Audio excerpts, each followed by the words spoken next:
il n'est pas si évident de faire des généralités sur la prière. Elle est si intime. Chacun y vient par des chemins différents. Pour les uns, ce sera un héritage familial. Pour les autres, une découverte, un lieu qui invite au recueillement, le témoignage de quelqu'un ou la paix qui se dégage d'un priant, qui donne envie de prier. Et il y a tant de manières de prier. Peut-être peut-on commencer par cette question. À quoi ça sert de prier ? Eh bien, dans un sens, à rien. La prière ne sert pas à quelque chose. Ce n'est pas un ustensile de cuisine. On ne prie pas pour prier ou pour obtenir un résultat. On prie. La prière, c'est d'abord le lieu d'une rencontre. C'est le temps qu'on va lui accorder. La prière permet d'entrer dans une relation personnelle avec Dieu.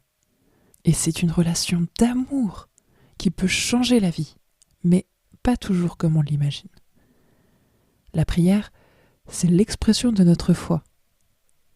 Prier, c'est tout simplement ouvrir les vannes pour que Dieu puisse venir nous sauver, nous guérir, nous vivifier. On ne se sauve pas soi-même, c'est notre foi en Dieu, notre relation à lui, qui va lui permettre d'agir. Dans l'Évangile selon saint Luc, lorsque l'aveugle de Jéricho demande à Jésus de lui rendre la vue, Jésus la lui rend. Mais qu'est-ce qu'il lui dit ? Retrouve ta vue, ta foi t'a sauvé. À l'instant même, il retrouve la vue et il suivait Jésus en rendant gloire à Dieu. Le plus important dans ce passage d'évangile, c'est que la guérison n'est pas la fin. Que fait l'aveugle une fois guéri ? Il suit Jésus, il est en relation avec lui. Jésus est venu agrandir notre horizon et notre vie. Le but de notre vie n'est pas forcément de battre des records de santé et de longévité, de rentabilité financière ou de réussite sociale. Le but de notre vie, que Jésus est venu nous donner, c'est de vivre de la même vie que lui, la vie même de Dieu. C'est la vie éternelle, c'est-à-dire une éternelle communication de Dieu à l'âme qui le contemple. Dieu veut éternellement se donner à nous, lui-même, et nous baigner de son amour. C'est ça l'union à Dieu, et c'est possible dès maintenant.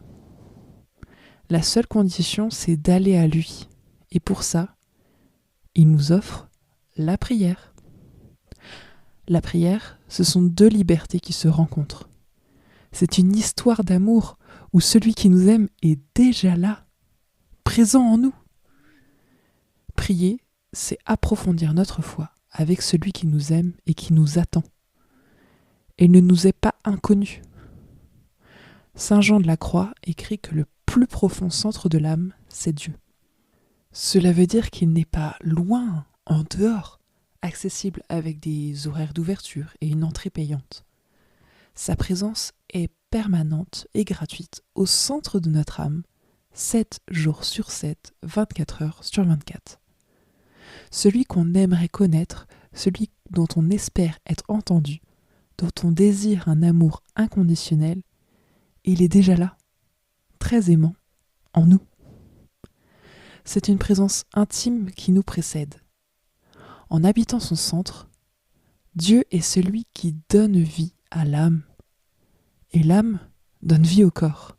Ainsi, tout notre être, d'une manière cachée, invisible et mystérieuse, connaît déjà Dieu dont il se reçoit.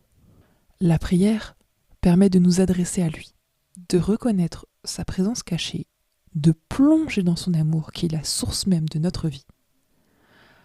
Le rejoindre par la prière, c'est ainsi lui donner de nous révéler cette présence en nous, mais aussi dans notre quotidien de manière plus visible.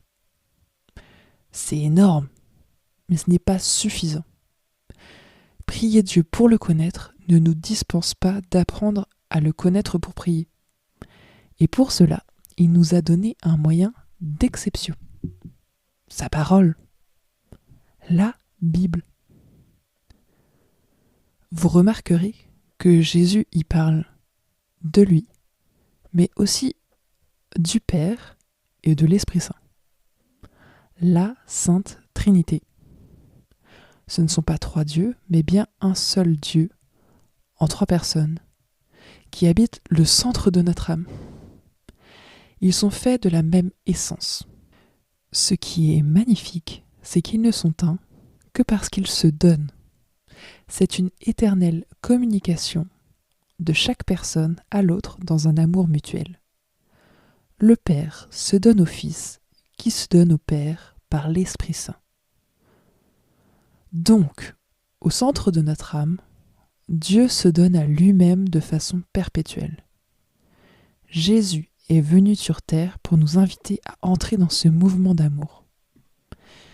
Et pour cela, il nous a envoyé la personne qui est l'action même de ce don, qui est le don, qui est l'amour lui-même et qui porte toujours ce fruit en nous. C'est l'Esprit Saint, le plus mystérieux de tous et l'indispensable. L'Esprit Saint est notre intercesseur auprès du Père, parce que, en un sens, on ne sait pas prier Dieu. On n'a pas les mots. C'est ce qu'explique saint Paul dans son épître aux Romains, chapitre 8. L'Esprit Saint vient au secours de notre faiblesse, car nous ne savons pas prier comme il faut. L'Esprit lui-même intercède pour nous par des gémissements inexprimables. Et Dieu, qui scrute les cœurs, connaît les intentions de l'Esprit, puisque c'est selon Dieu que l'Esprit intercède pour les fidèles. Nous le savons, quand les hommes aiment Dieu, lui-même fait tout concourir à leur bien, puisqu'ils sont appelés selon le dessein de son amour. Or, nous l'avons vu récemment, l'Esprit Saint n'est pas le seul à intercéder pour nous auprès du Père. Avec les anges et les saints, en particulier la Vierge Marie, nous sommes dans ce qu'on appelle la communion des saints. C'est une grande famille qui prie d'un seul élan. Comment prier ? Ou plutôt, comment se disposer à la prière ? Tout d'abord, il faut garder à l'esprit que c'est une rencontre, et donc prier avec son cœur. Ensuite, comme lorsqu'on veut pouvoir échanger avec un ami, on privilégie un endroit calme. Enfin, comme dans toute relation, il ne s'agit pas de se voir une fois et puis voilà. Le secret de la prière, c'est la régularité. À chacun son rythme, mais c'est une relation qui se nourrit.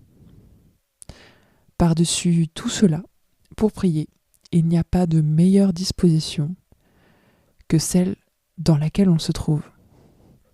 Prier comme on est, avec ce qu'on ressent et ce qu'on traverse. Il ne faut pas attendre d'aller bien ou d'être présentable pour aller à Dieu, comme il ne faut pas attendre non plus d'être au bout de sa vie pour se rappeler qu'il existe. Alors, prier en soi ne sert à rien. Mais tout sert à prier. La colère, les doutes, les angoisses, les joies, les questions. Tout nous donne d'aller à Dieu, car en tout, Dieu nous attend déjà. Parce que tout ce que nous vivons, Jésus l'a vécu dans son passage sur terre, de sa naissance à sa passion. Il a traversé toutes les palettes du cœur humain et il y ajoute une couleur qui transforme toutes les autres, la résurrection. Il a épousé notre humanité et il nous donne d'épouser sa divinité. Quel que soit le désir qui vous a poussé aujourd'hui à entreprendre de prier, de vous tourner vers Dieu, c'est votre base de prière. Parce que mettre en mouvement ce désir, c'est déjà prier. Sainte Thérèse de Lisieux décrivait la prière comme un élan du cœur, un simple regard jeté vers le ciel. Cet élan du cœur, c'est votre désir. Alors, on dépose à Dieu ce qu'on est et ce qu'on traverse avec des mots simples. Voilà comment je vais. Il faut que je fasse telle chose, mais je ne sais pas comment faire. J'aimerais tellement que... Et on le laisse nous répondre. Il vous est sûrement arrivé de vous dire « Je n'arrive pas à prier. J'ai trop de choses en tête. J'ai une petite histoire pour vous. On raconte que la Vierge Marie demande à une religieuse quelle était, selon elle, sa plus belle prière. La religieuse répond : « Ah, c'était tel jour. Je me sentais sur un petit nuage. Il y avait des grâces incroyables. » Mais Marie lui dit : « Non, ce n'est pas celle-là. » « Ah, c'est peut-être l'autre fois alors. J'avais de hautes pensées sur Dieu, sur la vie. Je me sentais unie dans l'amour. C'était magnifique. » Marie lui dit : « Ce n'est toujours pas cette fois-là. » Alors, la religieuse demande à Marie quelle était sa plus belle prière. Marie lui rappelle ce jour où elle priait en silence avec ses sœurs. Or, l'une d'entre elles se tenait juste devant elle sur un petit banc de prière, et la boucle de sa sandale était défaite. La religieuse ne voyait que ça pendant tout son temps de prière. Elle avait fait de gros efforts pour ne pas se laisser distraire par cette boucle, et pour revenir à Dieu autant de fois qu'elle l'avait quitté. Ça, c'était ta plus belle prière, lui dit Marie.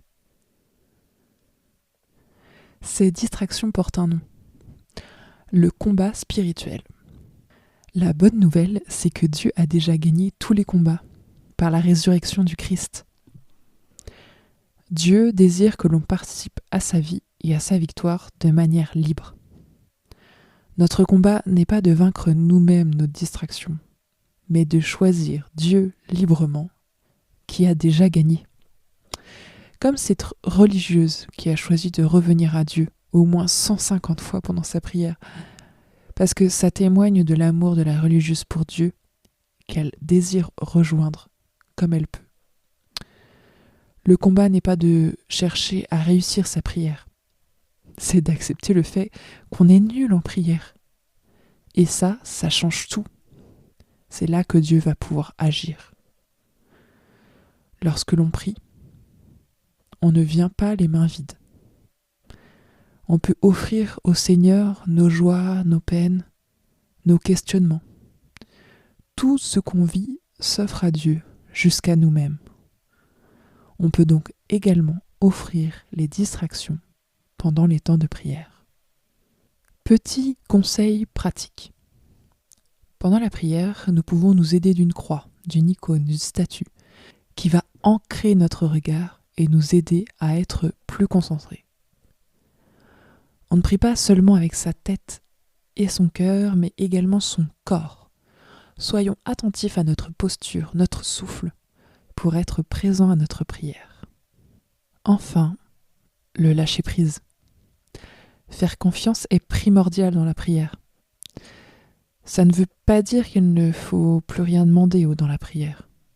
Au contraire, demandons, exprimons nos désirs avec vigueur. Mais n'oublions pas de faire confiance. On prie et on lâche. On n'abandonne pas notre prière dans le vide, bien sûr. On l'abandonne dans le cœur de Dieu. Si on ne sait pas comment faire, on peut tout simplement imaginer que nous posons notre prière au pied du Christ, de Marie, d'un saint. On aura peut-être la bonne surprise de voir notre demande évoluer. C'est déjà un fruit. Dieu sait ce qui est bon pour nous. Pour aller plus vite, on peut directement demander à Dieu la grâce de désirer ce qu'il veut pour nous. Parce que ce qu'il veut, c'est le meilleur pour nous.